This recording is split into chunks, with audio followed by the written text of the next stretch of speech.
Good morning বন্ধুরা, এখন বাজে ঘড়িতে সকাল 7টা। আর এখন আমি ছাদে চলে আসি। ছাদের কিছু কাজ আছে, সেগুলো এখন গুছিয়ে নেব।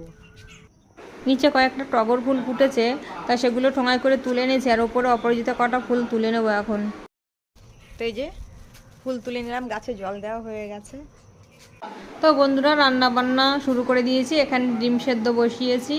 আর এতগুলো ডিম খাবো না, এটা এর মধ্যে জল খাবারেরও ডিম কি অর্ধেকটা রয়েছে আর অর্ধেকটা মানে তরকারি হবে। আর এখানে ভাতও বসিয়ে দিয়েছি।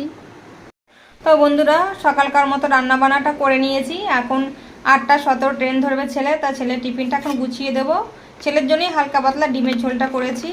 আর এখানে আমের চাটনি, আর এখানে হয়েছে আলু চচ্চড়ি। তো এটাই ছেলে টিফিনে নিয়ে যাবে। আর বাকি ডিমগুলো পরে আমি রান্না করে নেব। তো ছেলের টাইম হয়ে গেছে, এখন ছেলে বেরিয়ে পড়বে। বন্ধুরা, দেখা হচ্ছে নেক্সট ভিডিওতে। রাখি তাহলে, টাটা।